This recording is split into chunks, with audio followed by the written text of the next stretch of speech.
Hello and welcome. I thought that I would jump on to the channel to say hello and also to talk about trust. Now, trust is an interesting thing because you've probably heard the phrase that once it is broken, it's extremely difficult to get it back, if not well nigh impossible. And it may be impossible.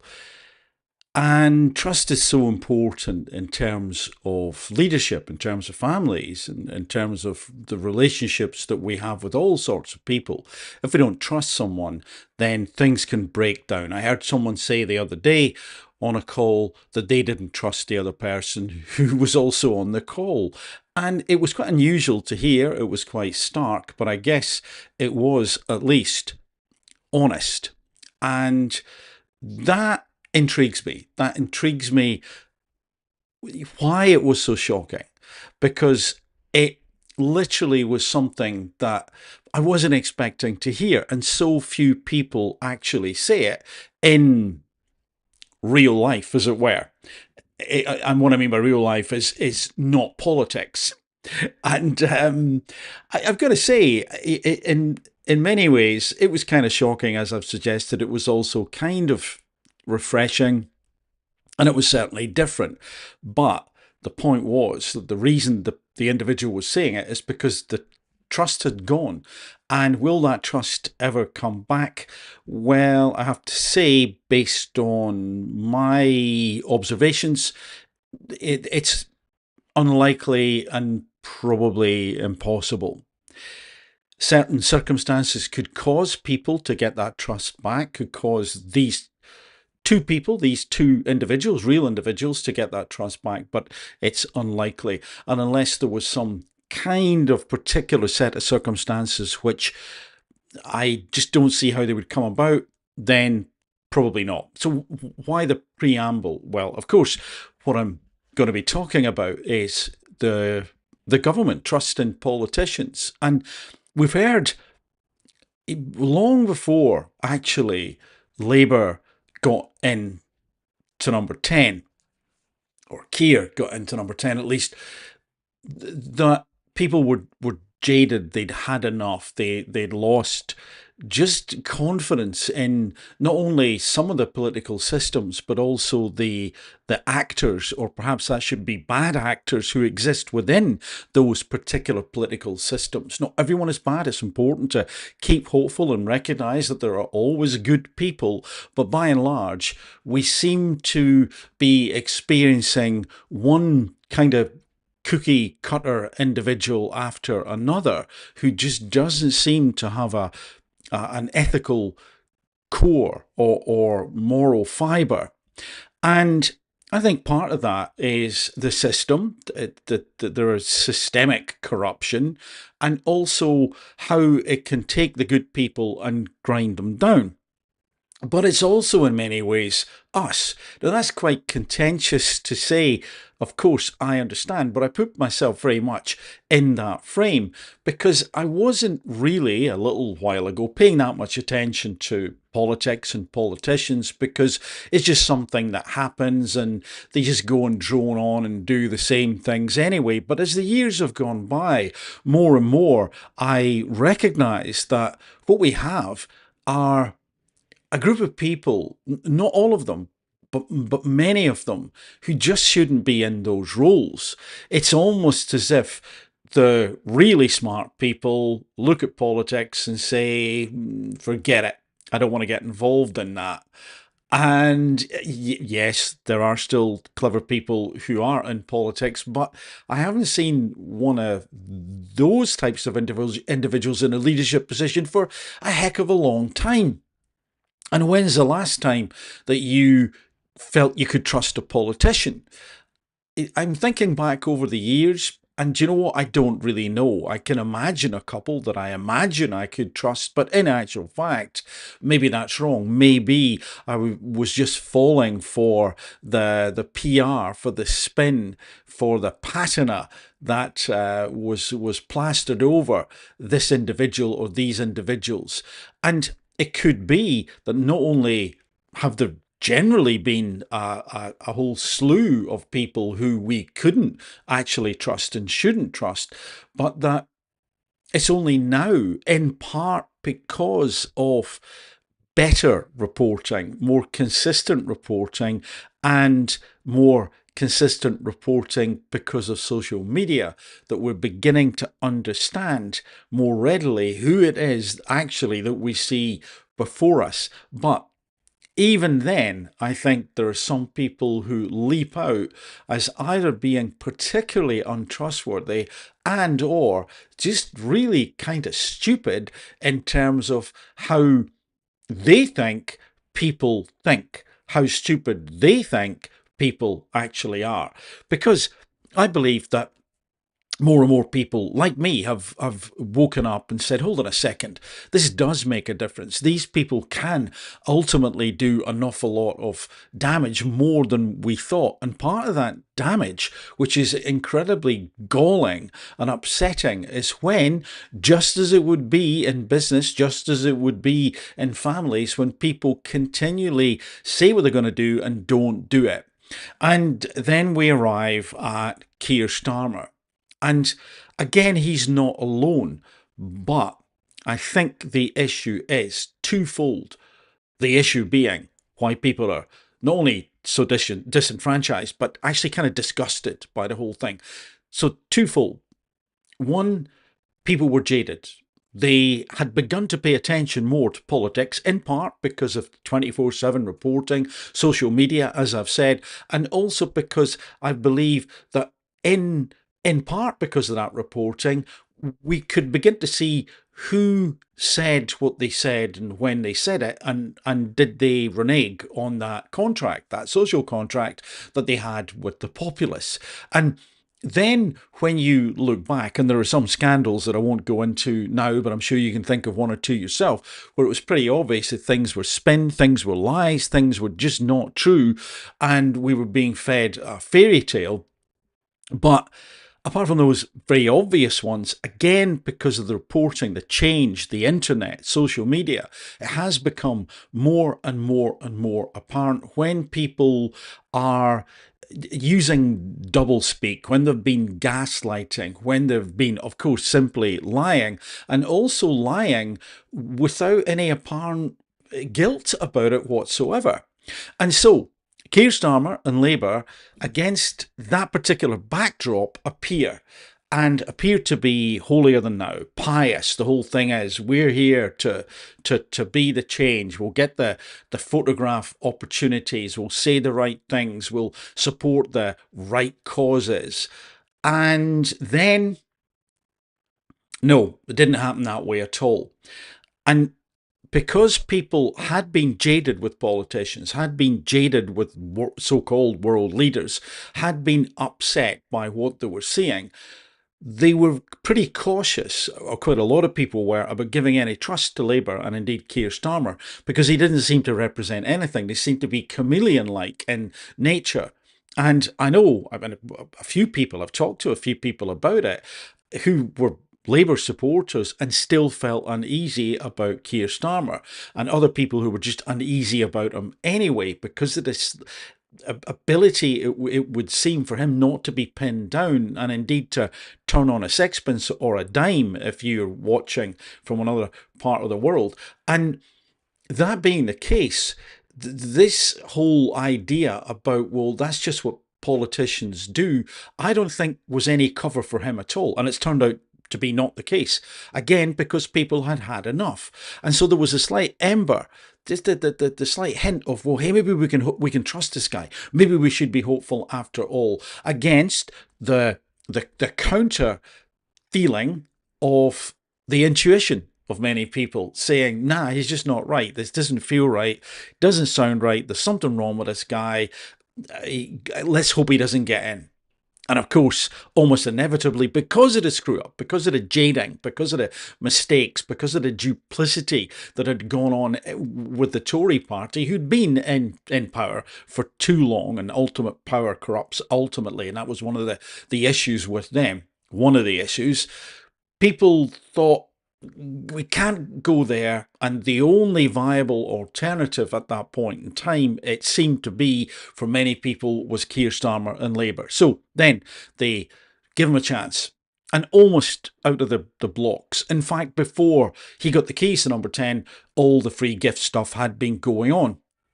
And I think what's beggared the beliefs of a lot of people is that, for example, the free gift stuff was going on, and Labour didn't seem to recognise that that might be an issue, and also the baying, the caterwauling, the shouting, the screaming from the sidelines towards the Tories. That's all they seem to have been doing. They do not seem to have been prepared to be in power. It's almost as if all they could be was a protest party. All they could be was to say the opposite of what the Tories were saying, some of the time at least. So they didn't spend time really thinking things through, and they didn't do their homework. That is the charitable version. The very, very, very worrying version is that they didn't care, because they'd calculated that they were going to get in, and they were going to get in terms of seats of a big majority, and that meant it was unlikely that they could be remotely challenged at all over the period of years that they would be in power, in charge. And so they went in with their agenda that may have been hidden, and some days I think it very much was, and said, hey, here's a wizard wheeze, we know about the black hole, but let's act surprised and use that as an excuse to do what we want. And then they come in, and I've said this before, the posing photographs of the waspy women, it was just that. It was fake. The befriending the farmers, fake. The whole we protect the weak and the vulnerable, totally fake. To heck with the pensioners, to heck with people freezing, and so on. I mean, the list does go on. There's an awful lot of things that they said they would do, and they didn't, just with no guile. And also there's a lot of things that they've done in many ways that they've been acting that was not what people expected of a Labour Party anyway. Even if it hadn't been said as an explicit promise, there was the implicit understanding that these people would change. And so we find ourselves now in this odd situation where Keir Starmer has done volte-face in terms of immigration, it would seem. And this has caused a lot of people to look back at what he has said over the months and years. And so much of it has changed, has flip-flopped around, depending on, it would seem, the weather. And somebody called him a weather vane, and that seems to be what he is. It's just this expediency in what he says. You know, Jeremy Corbyn was my friend. Jeremy Corbyn was not my friend.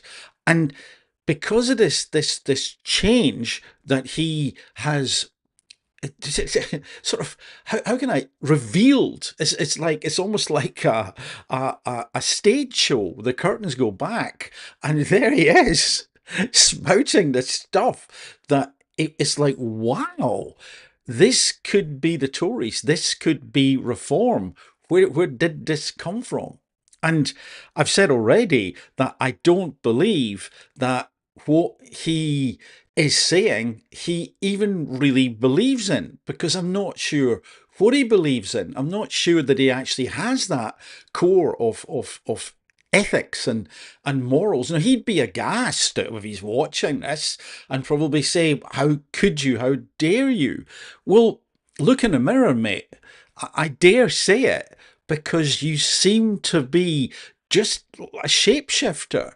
It is what is expedient in the moment. And I've also suggested before that I believe this is to do with grabbing power and now holding on to it.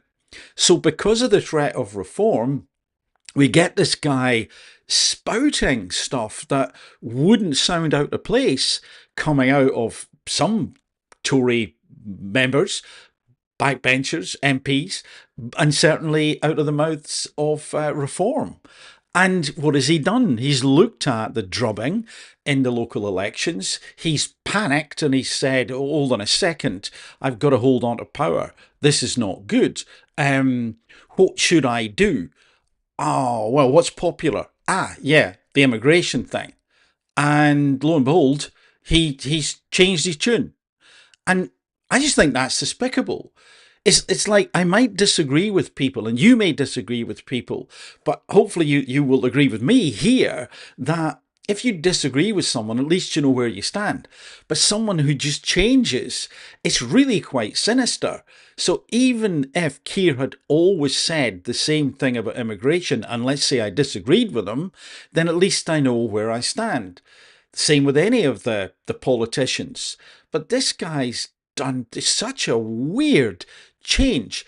And once more, the only reason, the rationale for it, I believe, has got to be because he's feeling threatened. The Tories, of course, are feeling threatened as well, and at least some of their flexing has been more in line with what they've said over the years. But this is really bizarre. And so what I'm going to do, I'm going to attempt to play you a little clip. And this clip is you might need to turn the sound up. It's not too loud. There's tons of clips I could play you, but if this plays, well, we'll find out shortly. And again, the sound might be a bit low. I've done what I can to boost it up. And it's just a snippet from Kemi Badenoch talking about Keir and talking about immigration. So hopefully this will work, and hopefully you can hear it.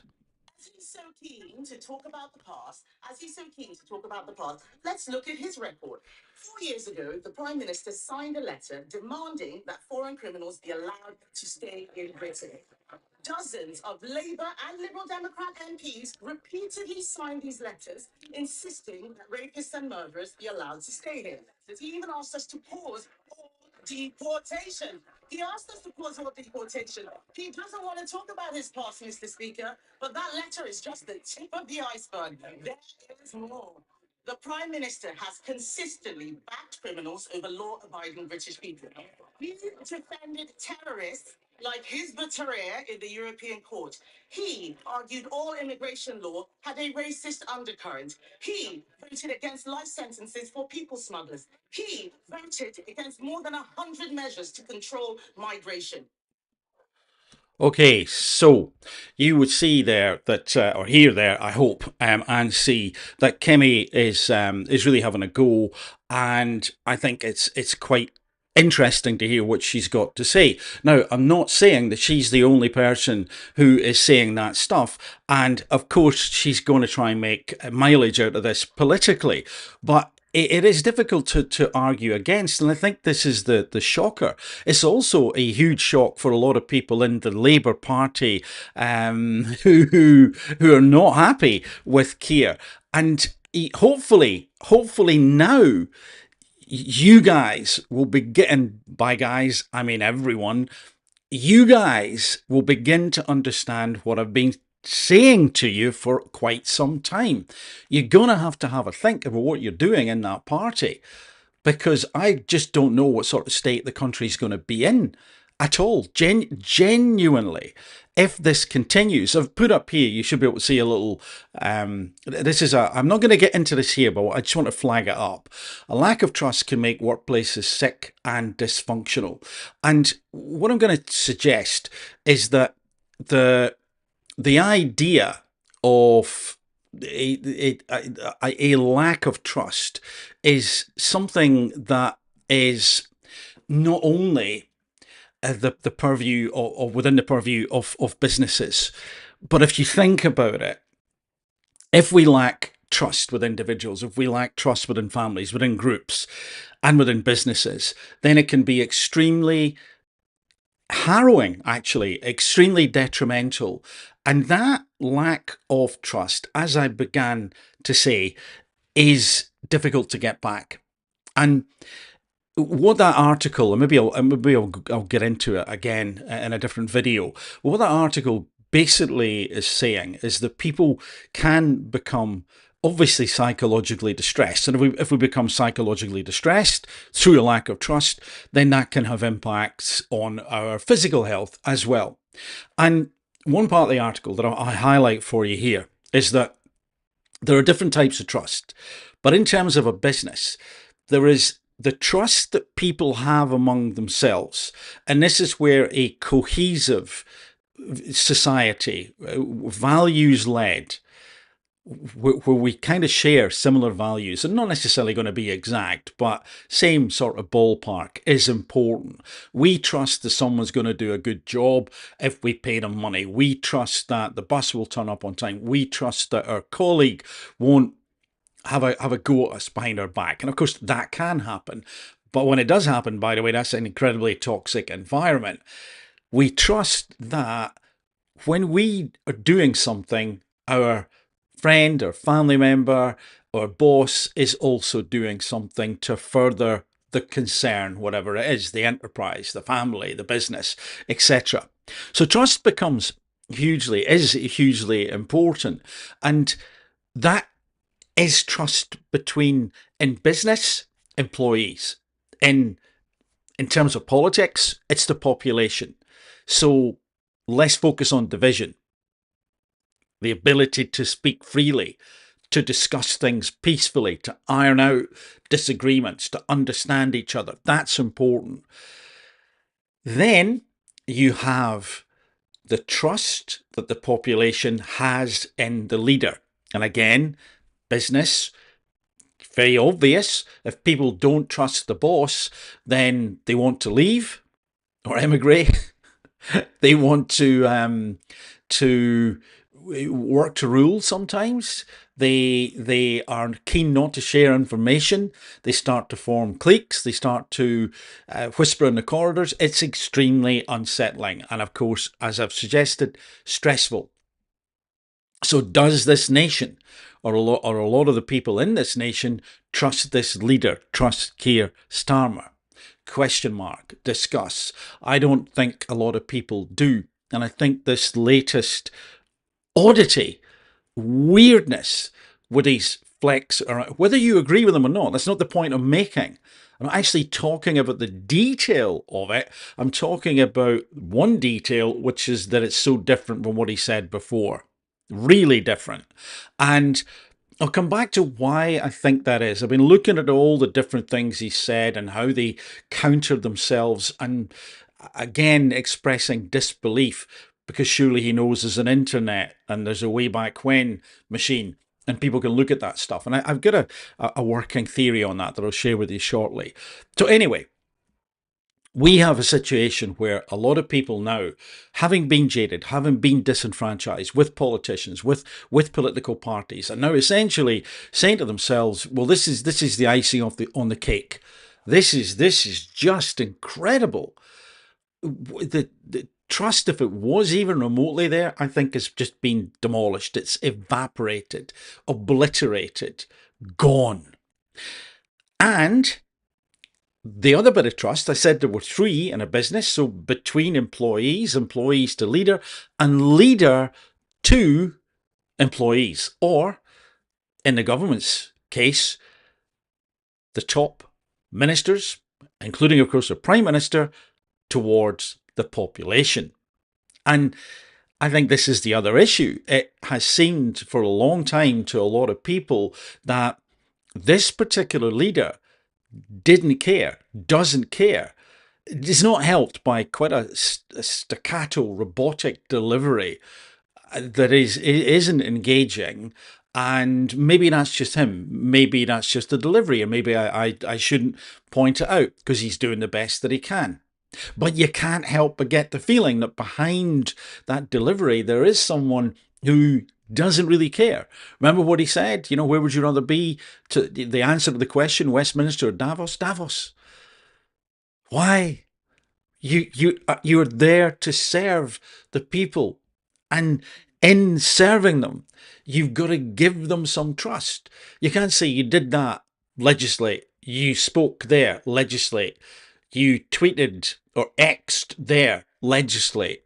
The more you do that when it's heavy handed and people think it's unfair, and you talked about unfairness in your speech, because again, you're trying to push some buttons and I'll come back to that. You talked about it, but people think you're unfair. They think the setup is unfair. And here's what being a chameleon gets you. Your own party now are looking at you thinking, who the heck is this guy? And I said that I'd come back to a working hypothesis on this. I think that, and I could be wrong, of course, but I wonder whether Keir's time as a lawyer has actually caused him to forget that maybe at the core of things, it's not all relative, and maybe there is a right and wrong and a good and bad. Because if you've got to defend people, then you've got to defend them to the best of your abilities, and that's the way the legal system should work. But when you're leading a business, or indeed you're in a family, or indeed you're leading a country, it doesn't work like that. So the ability to defend this particular stance one day and this different stance another day might seem logical, plausible, doable, rational to the legal brain, perhaps, or to some legal brains, but outside of that rarefied atmosphere, I would suggest it doesn't go down well at all. And I wonder if this is what he's totally forgotten. That it's not just an intellectual argument that you're putting forward to say, oh, yeah, last week I thought this about immigration, but today I'm Nigel Farage. And that's okay, because I can say the words, and hey, we'll get the votes, or we hope to get the votes, and we'll stave off the rebellious Reform Party and maybe the Tories getting a second wind and coming back at us again. So what's not to like? And if people behind the scenes, maybe they're saying to him, Keir, what are you doing? This is not what we represent. This is not what key and core people in this party represent. He may even be saying to them, yeah, but we've got to win. And if that's the case, I come back to my other proposition that this is all about power. It's all about power for him. It's all about getting more power, more influence. And once he's had a taste of it, now that he's had a taste of it, he doesn't want to let that go. And there are a lot of leaders like that, of course. There are a lot of people out there like that. It's not exactly edifying, but there it is. But I wonder if that isn't in the mix. I just said that day, and I'm saying this the next day, but it's just an argument. It's just like a legal argument, and doesn't really matter. People won't be offended, and even if they are, I'm in charge because I'm authoritarian, and we're here to help, and I'm doing it for your own good. Again, that kind of weird energy that you sometimes get from certain individuals who are actually clamping down on so much. So I think you've shot yourself in the foot, mate.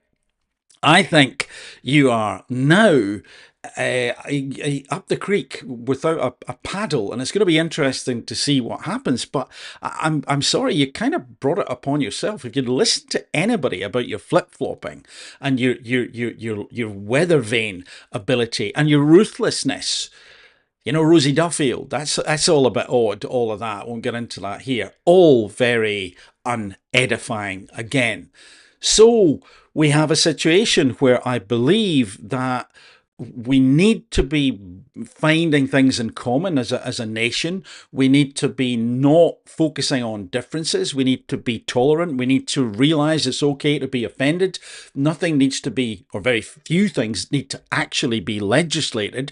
We need also to find someone who's going to be in that position in that party for the foreseeable future, who we can actually trust and who actually likes the nation, likes the people in the nation, and trusts them. Again, I haven't had that sense of trust from this guy. It's been very peculiar. And here's something else to add in. The same applies exactly to the Tories, to Kemi Badenoch.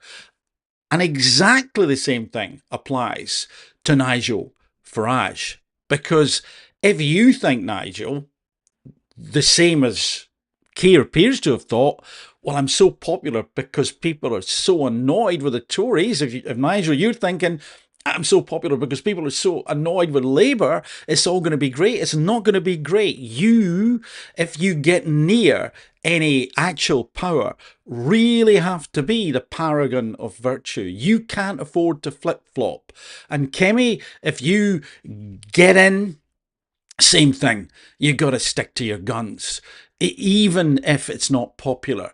the consistency, the ability to look at people in the eye and see who they are. What you see is what you get.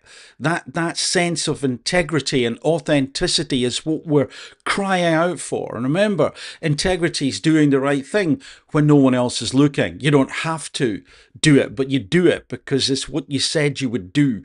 And even if there's a chance you might get away with it, well, ultimately you probably will be found out, but the thought shouldn't even cross your mind. So anybody, Kemi at the moment, Nigel at the moment, Keir's replacement at the moment, whoever you are, if you grasp this really simple idea that people need to trust you, they may disagree. But if you are just doing things to win votes and stay in power and feather your own nests, people will detest you because they already have had enough over the last few years. And it's not just in the UK. And to sort of finish this off, I'm just going to check. I don't think there's any questions, nothing that's come up. I'm probably, yeah, I am. I am doing this at a busy time of day for a lot of people, not deliberately, but it's just I couldn't really get set up. Was busy myself. So anyway, if the recording's okay, then you can always comment on the recording and I'll do my best to reply and answer. I don't always spot them. I'm still missing comments here and there, so I will be doing my best to improve that. But I come back to then to finish this up, that if you look at what has happened over the last few years, then only someone who was really, really, really silly or had a huge blind spot or just didn't care would be making these unforced errors. It is so peculiar. It is so odd.